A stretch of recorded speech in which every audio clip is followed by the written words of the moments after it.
नमस्कार. शासन चार यूट्यूब चॅनलवर आपलं सर्वांचं खूप खूप स्वागत आहे. तर आताची सर्वात मोठी ब्रेकिंग न्यूज म्हणजे सरकारी कर्मचाऱ्यांसाठी आताच्या घडीची सर्वात मोठी खुशखबर. त्या संदर्भात एपिसोडच्या माध्यमातून संपूर्ण अपडेट सविस्तरपणे पाहूया. 8व्या वेतन आयोगाच्या स्थापनेनंतर केंद्रीय कर्मचाऱ्यांच्या निवृत्त वेतन रचनेत म्हणजे पेन्शन संदर्भातील नियमामध्ये बदल करण्यासंदर्भात चर्चा जोर धरू लागली आहे. जुनी पेन्शन योजना, एनपीएस आणि एकीकृत पेन्शन योजना यांचे विविध पैलू एकत्रित करून कर्मचाऱ्यांना जास्तीत जास्त दिलासा देण्याच्या पर्यायावर विचार केला जात आहे.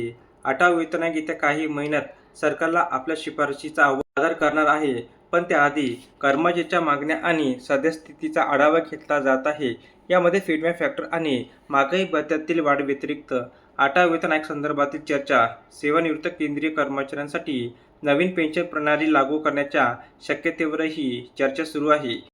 केंद्रीय कर्मचाऱ्यांना 100% पेन्शनमध्ये मिळणार. NCGCMने 8व्या वेतन आयोगाला सादर केलेल्या निवेदनानुसार सेवानिवृत्तीनंतर किमान 2 सदस्याच्या कुटुंबाचा उदरनिर्वाह करण्यासाठी पुरेसे सन्मानजनक आणि प्रतिष्ठित जीवन सुनिश्चित करण्याकरिता पूर्वनिवृत्ती वेतन सध्याच्या 50% ऐवजी शेवटच्या काढलेल्या पगाराच्या 67% किंवा शेवटच्या 10 महिन्यांच्या पगाराच्या सरासरीवर जे आधी फायदेशीर असेल ते निश्चित केले जावे. त्याचवेळी एका संसदीय स्थायी समितीच्या शिफारशीचाही उल्लेख केला, ज्यामध्ये सेवानिवृत्तीनंतर प्रत्येक 5 वर्षांनी अतिरिक्त 5% निवृत्ती वेतन देण्याचा प्रस्ताव दिला गेला होता.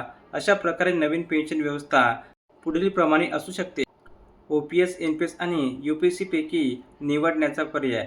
गेल्या काही आठवड्यात पेन्शनमध्ये अधिक लवचिकतेबाबतच्या चर्चांना वेग आल्याचे कर्मचारी प्रतिनिधींचा अहवाल देऊन अहवालात पुढे नमूद केले गेले आहे. या प्रस्ताव अंतर्गत कर्मचाऱ्यांना गरजेनुसार सर्वोत्तम पेन्शन योजना निवडण्याचे, मग ओपीएस, एनपीएस किंवा यूपीएस असो, स्वातंत्र्य दिले जाऊ शकते. जुनी पेन्शन योजना भारतातील सरकारी कर्मचाऱ्यांसाठी गॅरंटीड बेनिफिट सेवानिवृत्ती योजना आहे, जे कर्मचाऱ्याच्या शेवटचा पगार आणि महागाई भत्त्याशी जोडलेल्या निश्चित पेन्शनची हमी देते. या पेन्शनचा संपूर्ण खर्च सरकार उचलते, म्हणजेच कर्मचाऱ्यांना नोकरीच्या काळात या निधीमध्ये योगदान देण्याची आवश्यकता उरत नाही.